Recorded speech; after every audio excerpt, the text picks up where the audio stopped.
So good afternoon everyone. Welcome to this session which is introducing us to innovation, particularly to drive a low carbon agenda with businesses across Lancashire. We've got the forthcoming event up in Glasgow very soon, the COP26, when international visitors will be visiting us in the UK and trying to address this agenda. So what we want to do today is bring together some of the people from business and also from our universities locally to bring to you some of the initiatives that we've got which will allow businesses to work with us. So I'm Andy Pickard, I'm at Lancaster University where I run a series of programmes with business, and I'll introduce my colleagues now. Afternoon everyone, my name's Ken Parker and I'm the Head of Projects and Compliance at ICTS Reverse, and we're working with a couple of the educational establishments within Lancashire through a KTP and also through some report work for us. Hello, my name's Carl Williams. I'm the Director for the Centre for Waste and Resource Management at the University of Central Lancashire, and we work extensively with businesses, helping them to reduce their carbon footprint. Hello everybody, my name is Ian Wright. I'm something called a Business Partnerships Officer and I work for the Centre for Global Eco-Innovation at Lancaster University. And I'm really one of the people that businesses will meet first when they come to talk to us about projects and ideas that they'd like us to help them with. Good afternoon, I'm Alison Holden. I'm a Business Engagement Officer for the EcoEye project at the University of Central Lancashire. And again, in a similar role to Ian, we go out and identify businesses that we could potentially work through on projects. And we're here in the Energy Centre, but we're pleased to have Sarah joining us from Lytham Gin in Zoom. Sarah?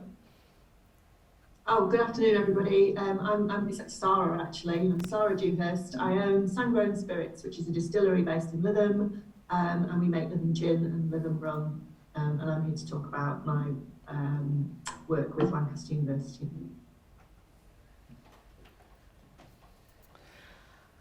Okay, thank you. So one of the things we want to do is just show you some of the initiatives that there are available to businesses at the moment. We run a programme which is called EcoEye Northwest. It's working across the whole of the Northwest, and it's trying to be a research and collaboration programme with businesses, but bringing together expertise from 6 of our world-leading educational establishments, universities across the region.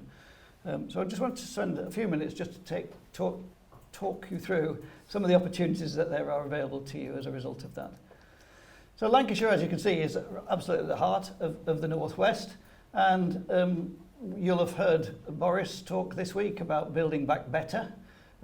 Frankly, it doesn't really matter whichever political party you're interested in or support. Whenever anybody talks about improving the economy, people always talk about innovation, and Lancashire's own innovation plan talks very much that innovation matters at the heart of it. And if we are going to move forward to build back, we do need to do it in a way that's better and better for the environment, because we face some very significant crises, as you can probably imagine at the moment, and the rising gas prices is just a typical example of that. Here's a few documents that you may recognise or may not. The one to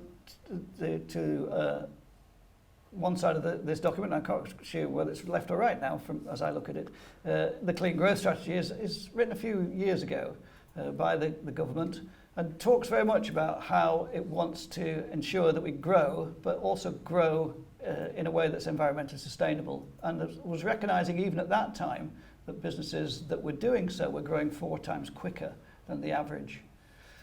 The document to the right, you may also remembered seeing the IPCC report talking about the real importance of us getting to addressing global warming and being less than 5 degrees, otherwise we face some real crises. The one in the centre was actually a document that the universities across the Northwest put together, and the Department of Business has understood and accepted, to actually recognise that it's industry and the people and the skills that we have in this part of the world that potentially could be world leading in addressing those challenges. So the real business opportunity for us.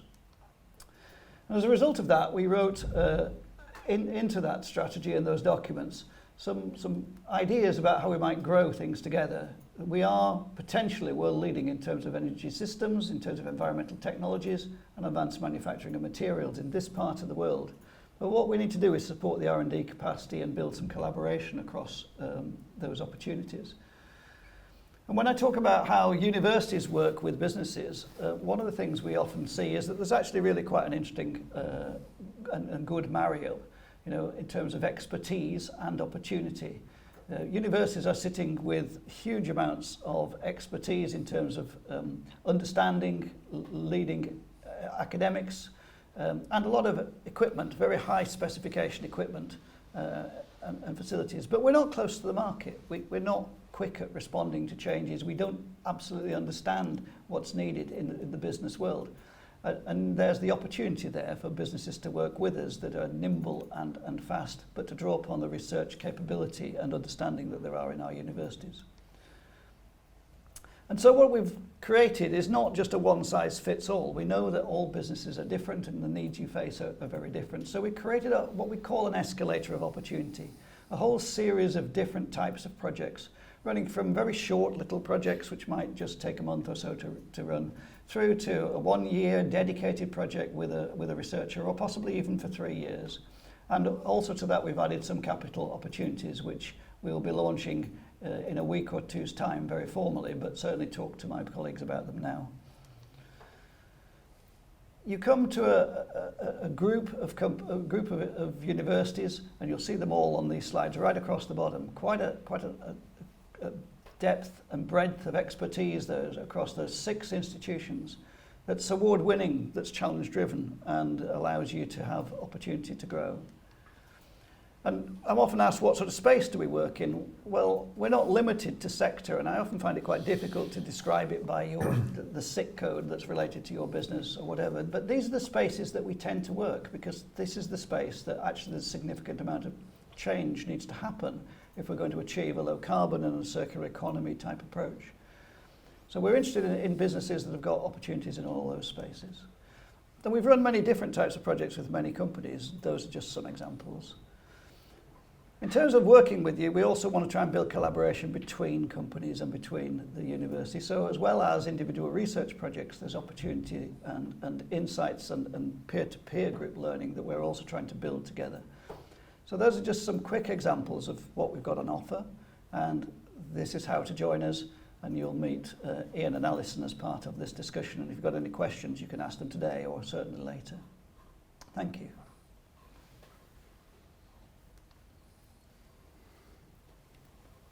Well, thank you very much. That leads me nicely on to my bit of the presentation.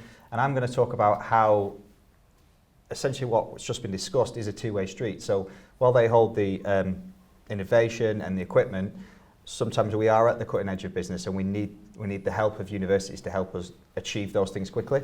So I'm going to quickly give you a quick introduction to ICT Reverse, and then I'll talk about a couple of the working partnerships we've got going. Okay. So ICT Reverse is essentially a reverse logistics provider for asset management within businesses. It's mobile phones, it's IT. It's essentially anything that holds data within a business that is come to the end of its life. It's been deemed as waste.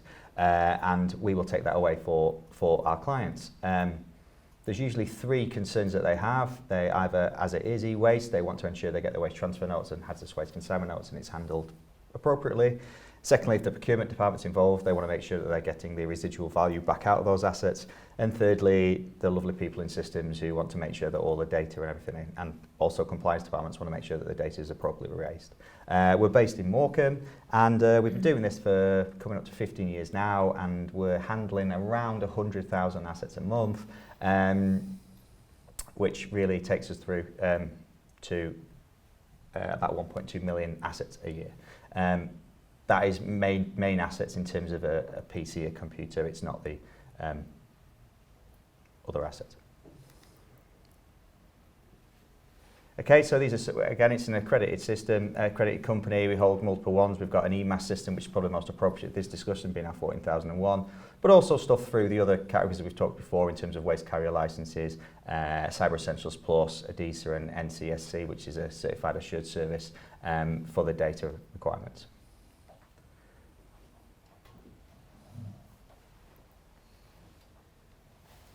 I'm actually going to have to pause there because this is the wrong data set. This is the wrong one that's come across, unfortunately. Can we move off without the slide and I can continue talking without it? Yeah. We'll drop the slides down there, people. Apologies, this is the wrong one. It just goes through more of our services, but there's meant to be some connections about what we do with the universities in there. So what I'll do is I'll talk through the partnerships anyway. So as a result of handling a lot of electronic waste, the newer assets tend to be data erased and reused, whereas we have a higher amount of older assets that do need treating. Now, those assets, because of the technology used historically, do hold a lot of precious metals. But it's been historically difficult to get hold of those in any sort of efficient way. So we started talking with Lancaster University about a KTP project looking at bioleaching. This is whereby we are trying to recover those metals from the e-waste in a certain manner. I will try and give a very layman's overview of what that is.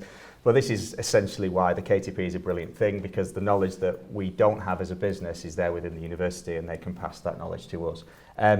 So essentially the e-waste would be ground up, and then we would use essentially microorganisms in there to try and break down the metals within the e-waste, to try and then through a soluble recover those metals.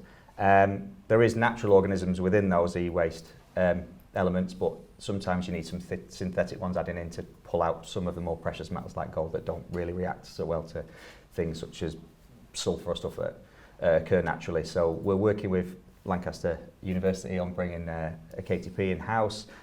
As has been alluded to, they have fantastic systems and laboratories to do all that sort of stuff, and then we're going to look at trying to move that forward and try and look at growing our business in a more innovative way in terms of data recovery. So right up the waste hierarchy, yes, we're looking at reuse and data erasure and remarketing those assets, but we need to look further down the waste hierarchy and how we can maximise both our profit, but also look at reducing our impact on the environment and our carbon footprint, essentially. Moving on to UCLAN, we are also not blind to think that our current processes are optimal. We know that there's things that we do that we could do essentially better. So we looked at a process with them whereby they would review our current processes and see where we could, again, what usually tends to be the case is where if you're doing the right thing by their environment, it tends to be the right thing to do by your pocket. Everyone knows that if we put LED lights in, the ROI on that and the reduction in energy consumption and stuff sort of is a nice little synergy. But similar, it's like that if you start looking at your processes and what we could do. So they came in, they reviewed our processes and looked at essentially three things: our transport and looking at our laden and unladen vehicles and where they were going and whether we could reduce the carbon impact on the environment by looking at the way that they're travelling, how far they're travelling, maximising the reverse logistics of that and whether we can maximise that, and that was one avenue we looked at. Secondly, we also looked at our cabling, our household cabling, and whereby we currently move them downstream for transfer, whether we could bring some of those processes in-house to again achieve a better commercial model, but also try and ensure that less of that stuff moves further down the waste hierarchy. And then also we moved into looking at the breakdown of the materials that we actually receive in terms of its elements, in terms of plastics, metals and other such elements, and it seemed that from the report that it was predominantly sort of about 75% of what we got was actually the plastics. So looking at how we could actually treat that better in terms of the mechanics, the materials and stuff we could do. So working with all the guys here in the respective establishments, what we've done is we've committed to not only spend sort of like the ones that people are dreading to spend in terms of cost and time and resource, but I think the communication is a really important thing that makes it work really well, and I think from both the establishments we've worked with, communication's been fantastic, and we're really looking forward to progressing with this through to making these things through the research phase and making them reality, and I would definitely encourage more businesses to do so. I think we were a little naive to know that how long the sort of knowledge transfer program has been going, and I believe it's been established for quite a substantial time, and it was only that now that it's becoming to the form we know about it that we're really getting the opportunity to use those sorts of things. So I would encourage anyone out there who's watching this to get in touch with the guys that you'll be speaking to later and take advantage of what is a fantastic resource. Thank you very much.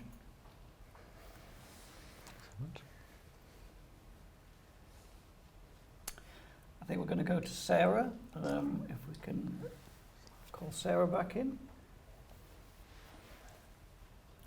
There's no background noise. So as I said before, my name's Sarah Dewhurst, and the brand that is out there that belongs to me is called Lytham Gin. So I have a gin distillery based in Lytham St Anne's, and I was first approached by Ian in the autumn of 2019. I'd been going for about 18 months at that time, and I think I'd popped up on Ian's radar as somebody who might benefit from working with an intern. So he contacted me, and we met up and had a chat about the sorts of issues that I might be experiencing with regards to environmental issues, how he might be able to find somebody to work with the company, looking at something that would reduce carbon emissions and improve our footprint. And at that point, I just put an order in for a new still, and I knew it would be using quite a lot of water. And the unit that I'm in is on a water meter, so as previously said, what's good for your pocket is often good for the environment. I was looking for a way to reduce water consumption and do my bit for the environment as well. And we put a sort of a special specification together for what we thought would be useful and the sort of person with the sort of skills that we were looking for. And Ian found somebody quite quickly, a student called Tom. And Tom came and visited the distillery, and we had a good chat and talked about what I needed. And then Tom went away and did quite a lot of research. And over the following 6 months or so, it was quite difficult because of COVID, because the still was delayed. The still was coming from abroad, and there was a shutdown in the factory because of the pandemic. So the still didn't arrive as quickly as it should have done. That didn't actually come until end of May, beginning of June 2020. So Tom didn't get to see, and I didn't know the specifications of fittings and fixtures and things. So up until that point, everything had been very theoretical. Tom came to visit again, and he had a look at the still, and we talked again about the requirements and the space that we had. And eventually he finished the project, and he came up with a solution that would allow the water to be recycled, which was going to be great, because if we're using less water, we're using less energy, or the water companies are using less energy, and we're improving our impact on the environment. So since then, I've got these fantastic plans for a water recycling system. And we're reconfiguring the unit at the moment, and hope that after Christmas we will be able to implement the plans that Tom's come up with and reduce the amount of water that we use in the still. It was really useful. It was really interesting. And if anybody gets the opportunity to work with somebody from the university, it's a great way of. So my background is that I used to be a teacher, so I love to still be involved with education. So it was great to give a real project to somebody at the university to get involved with. It was also really, really useful for me, because I got something incredibly valuable from it. Don't really know what else to say. It was a great experience. Thanks ever so much, Sarah, for just talking us through that. So, and I think what you've seen from the descriptions from those businesses is that we want to start with your needs as a business and understand what it is that you want to hear from the universities. That's how we start. We're challenge-led. We're not trying as universities to foist our technology onto you, but we will try and connect you with the appropriate sorts of technology. So at this point, really, we open up this to discussion. We particularly brought Ian and Alison along because they're often the first people to meet with businesses at that point, but also obviously Carl with his expertise, particularly in waste management, and that you may have some appropriate questions about. So at this point we open the discussion up for questions. And I think with one or two just starting to come in. Great, thank you. One question. Okay, so the first question that's been asked is, I'll just read it straight from the screen. It says, it's really difficult for businesses to make big changes whilst getting on with day-to-day tasks. What advice would you give to other businesses who share this ambition but can't quite get started? Well, that's exactly why we have offered this program as we do. We're very conscious that for many businesses, your day-to-day is really important. You know, earning the money, dealing with the day-to-day is really critical. So what this program delivers for you is additional resource and people at the university. So both facilities, understanding and people at the universities to do some of those projects that you would really like to know more about but just don't have the time and the resource to do. And maybe Alison or Ian would like to comment on that sort of Well, discussion. I'd just like to say that I think that's our role, is to take some of that away from the businesses. I think we manage the process, I think, in terms of bringing the support in. So we give the businesses the assurance that you might have to commit a bit of time to it, but we'll do the rest. And having that conversation around your need and seeing what project will fit into your business at this time. It might be that you might not want to do something straight away, but you might want to do something in 6 months, which is why the initial conversation is really important to have with the business to identify that need. Yeah, I think our role really is to help you decide what would be best for your business. We're clearly interested in the low carbon agenda, but it's also about business growth and business progression. And to refer back to the conversation I had with Sarah in the first place, I think what that illustrates is you don't need to be a large business, you don't need to be in engineering or environmental science or whatever to benefit from low carbon green ideas. Our agenda is always about that, but it's also about helping a business take on an idea or a challenge or a problem that they don't have the time, the money, the knowledge, the people, the equipment to solve for themselves. And it's also, as Sarah alluded to, a really good opportunity for our students and researchers and postgraduates to achieve some real life work experience. Sarah won't know this, but the researcher that she had working for her, Tom, has now just secured a really fantastic job with the Environment Agency, and that's absolutely on the back of the work that he did with Sarah's business. So it's got lots and lots of advantages for lots and lots of people, but particularly for businesses, it's a resource that's out there that perhaps you've not tapped into before that can help you on a long-term basis, because that's the other thing we're looking for is for businesses like yours out there to come and work with us on a long-term basis and make use of all the fantastic facilities that the North West universities have got. Yeah, and knowledge transfer is key to the universities as well. I think we found that working with ICT is that the fact that they're providing something to the university that the lecturers can go back and give real life experiences or examples of how industry work. So it's a two-way process of knowledge transfer, which the university finds really invaluable, especially for the students, and it opens a pathway then for others to be able to go into industry and take opportunities like some of the researchers have.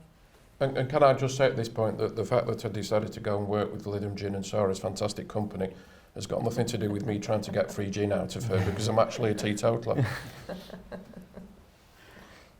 Okay, then Tom Brown's come in, and I'm not sure if this is in relation to what Sarah was saying, but it said, would this work with breweries too, as they have high water consumption?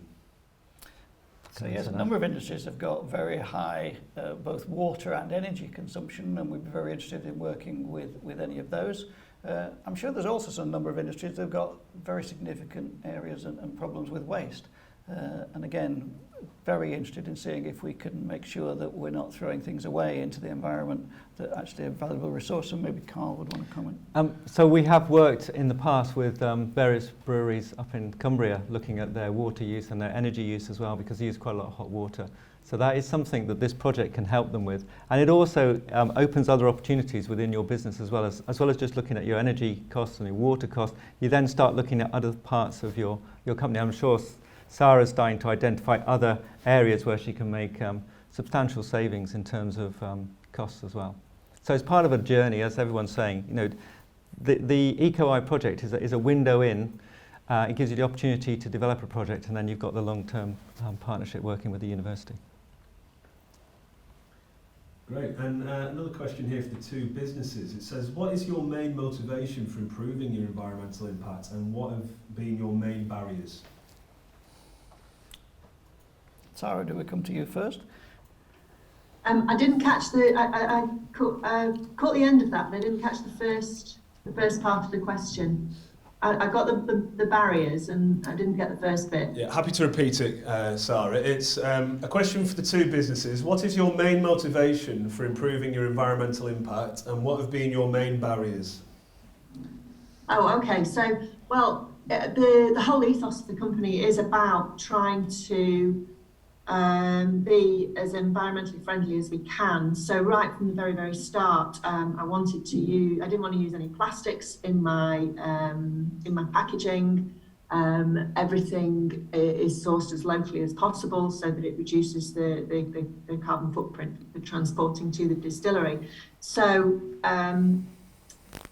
when I knew, well, I'd always been concerned about the amount of water that was being used during the process and wanted to do something to reduce it, and knew that when I got my large still that my water consumption would go up. So even before Ian had approached me, I'd started thinking about what I could possibly do to reduce the amount of water that I was using. So the main motivation for me, actually, it just comes from my own personal outlook on life and the fact that I want to be as green as possible. And you know, obviously, the economic reasons behind that. So obviously saving water saves me money, but actually using non-plastic packaging is more expensive. So it's not necessarily an economic motivation. It's just a moral motivation to want to be more environmentally friendly. And the barriers to it, well, the barriers to the water project for myself was time. So I was really pleased when Ian contacted me, because I'd started trying to work out how to do this and was so busy doing everything else that it was wonderful to have somebody to be able to just do that for me. So the barriers for me are things like time and possibly expense, although there was no expense obviously associated with this particular project. Okay, and for ourselves, again, I'll start with the sort of the barriers. There's a lot of things that you are consciously aware of a business that you should be doing better, and you should never really stop and think that you're perfect. But as people have said, time, resource and knowledge to actually look and think, how can we do this better? And it's really quite frustrating as a business knowing that you should do something differently and not having the time or resource or the correct personnel to be able to do it as quickly as you'd like to achieve it, and it tends to keep getting kicked down the road. Whereas what this does is it kind of expedites that process and almost parachutes a capable individual into your business with an external pair of eyes to have a look at it and give you some invaluable advice. And in terms of what drove us to do that, obviously being a waste management company and accredited and with Environment Agency and other sort of regulatory bodies, we have a lot of targets we have to hit, and we also consistently want to keep growing. We have to set new targets annually as part of our EMAS, so we have to keep growing and looking at new avenues to push forward and being transparent as we keep talking about it. If you're being green, usually there is a money saving thing tied into there, and as a business, obviously, if you can decrease costs along the way, that's also a nice little bonus as well. Great, thank you. Just conscious we've got a lot of questions coming in and not a lot of time, so we'll crack on. Caroline Arnold's come in and said, lowering our carbon footprint as a business can sometimes feel like a big task. What kinds of things do businesses tend to do as their first steps through your support? So, yes, I mean, I think it's true that many people don't know where to start. And I think this programme just gives you absolute that opportunity. So we don't mind where you start. It may be that you've got a really grand idea for a long-term project that you know is going to take some considerable amount of time. Or it might be you've just got a small project that you think, do you know, if I could just have somebody have a look at this for me. Frankly, we don't mind where you start, and that's why we built that escalator approach into it. We know one size does not fit all for businesses. But one of the things that I find amazingly refreshing to hear is people now saying to me, you know, if I do things that are right for the environment, they're also right for my business. When we started this program 8 years ago, people were saying, I can either do things that are good for my business or I can do things that are good for the environment. It's going to cost me money. Actually, now we're starting to see that if we don't do things that are right for the environment, then it's not going to be good for our business. And I think we've seen a fantastic change in mindset. But boy, for our generation that's coming through, do we need that?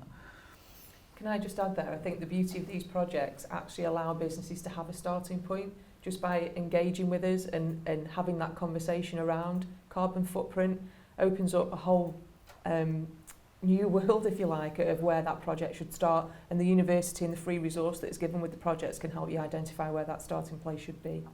It's almost starting the journey. So by coming into the project and working with the university, they will start you on that journey and they will support you throughout that journey as well. Yeah. So I think just following on from that question, Carolyn, I think this is aimed at the businesses, asks, how did you know who to contact at the university and which university should you work with? Well, I think we recognise that actually knowing who to contact in the university is a really difficult thing to do. We're complicated places.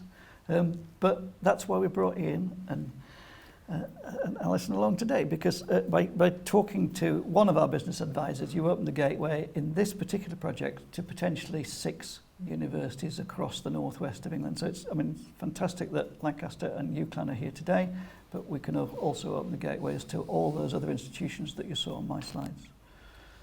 Okay, and looking ahead to the future, there's a question here. What's coming down the line that businesses should be aware of in terms of policy and expectations, etc.?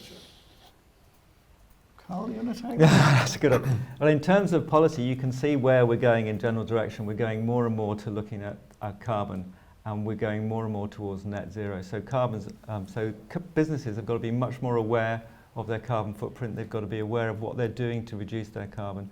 And also hand in hand with that is energy prices. And we can see that gas is going up, electricity is going up. So as we've said beforehand, looking at what the policy coming forward and what's good for your business and what's good for the environment are all linked together. So you can't ignore it. Okay, there's another Lancashire specific question. Are there any specific themes or clusters that you're seeing from companies in Lancashire?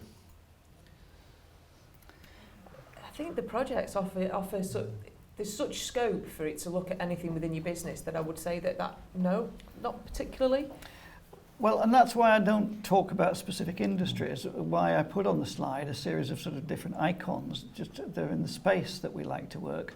The aim of the programme is to try and deliver a transition to low carbon in all sectors. So in most cases, we'll be able to work with you if you can make that transition. Okay, and I think we're coming up towards the end of the session, but Tim has come in. I think we'll finish with this one with a quite specific question. He says, is any work being done to help local construction businesses with delivery of low-carbon homes, buildings and low-carbon energy installations? And he mentions air and ground source heat pumps, etc. So there's existing technologies such as air and ground source heat pumps, and people can do audits of those sort of technologies and see whether they would take them forward. But also there's a whole series of things starting to happen with regard to new materials, new building materials. Cement, something we use an enormous amount of, is actually one of the most carbon intensive industries that we have on the planet, and we're embedding that in our current building technology. But there's a whole series of new materials and technologies that are starting to emerge from cement-based building material that can actually store electricity for you. It's a project that's actually an understanding that's in Lancaster University at the moment, and I know Carl also will be able to talk about some of that industry and some of the things that you recycle from those industries too. So we're working on projects with looking at different types of concrete, different materials in concrete to reduce the carbon footprint. The Environment Agency is looking for low carbon concrete as part of its marine defences. There are lots of alternative materials as well to building materials as well, and they're the sort of projects that would fit in with the EcoEye project. So it's a case of getting in touch with one of the business advisors and helping you from there. Okay, great, thanks. Well, I think we're coming towards the end of the session now. So I think we want to thank Sarah for coming in. I'm conscious you've been sat there for a few minutes on Zoom listening in. Thank you to our panel. Let's say somebody's watching and they want to take the next step. Is there a specific contact details you want to share on the stream? So I think Ian and Alison's contact details were on the slide at the start. So will those slides be shared? Yeah, we can share those after the Yeah. session, I'm sure. So just drop an email and we'll pick it up from there. Yeah, you can find us quite easily once you've got the contact details, but be careful, I might find you. Okay, well, thank you to our panel and everybody who's tuned in live, and I think that concludes the session.